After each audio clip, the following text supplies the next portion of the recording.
ৰাজ্যৰ নিবনুৱা যুৱক যুৱতীসকলৰ বাবে এটা নতুন সিদ্ধান্ত লৈছো। আপোনালোকে দেখা পায় যে আমাৰ ৰাজ্যৰ গাঁৱে ভূঞে শিক্ষানুষ্ঠানসমূহ আছে, বিশেষকৈ কলেজ আছে, LP স্কুল আছে, ME স্কুল আছে। আৰু যেতিয়া আমি চেন্ট্ৰেলাইজ গ্ৰেড 4ৰ পৰীক্ষা পাতো তেতিয়ালে সাধাৰণতে আমাৰ গাঁৱত যিজন কৰ্মচাৰী হ'ব লাগে প্ৰাথমিক বিদ্যালয়খনত, মাধ্যমিক বিদ্যালয়খনত বা হাইস্কুলখনত মেৰিটত কেতিয়াবা বেলেগ জিলাৰ পৰাও ল'ৰা ছোৱালী গৈ পায়। ফলত এটা হাৰ্ট বাৰ্নিং এটা হয় যুৱক যুৱতীসকলৰ মাজত।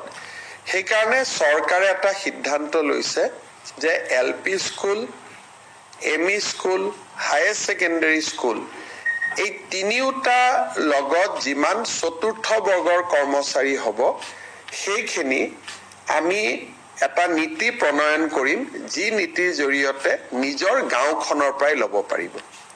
কিন্তু গাঁৱতো কাক ল'ব পাৰিব? মেৰিটত ল'ব লাগিব, এনেই ল'ব নোৱাৰে। গাঁৱতো মেৰিটতে হ'ব।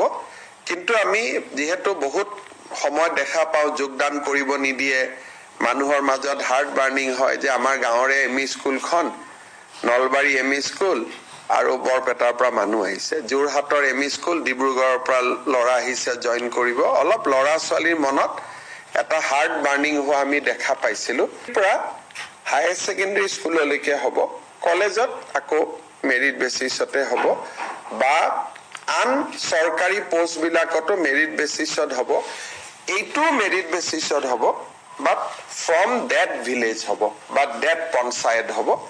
এইটোৰ ফলত যিবিলাক মানুহৰ এতিয়া ধৰক অংগনবাদী কৰ্মী এগৰাকী সেই গাঁৱৰে হয়, মেৰিটেড হয় কিন্তু সেই গাঁৱৰে হয়, সেইকাৰণে হাৰ্ট বাৰ্নিংটো নাথাকে।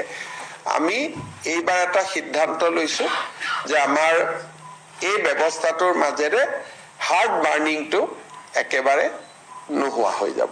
গতিকে মই ভাবো যে অন্তত ইয়াৰ ফালৰ পৰা অলপমান আমাৰ গাঁৱত যিটো এটা অলপ মন বেয়া হৈ থাকে সেই বেয়াটো অন্তত অলপ হ'লেও ৰেক্টিফাই হ'ব।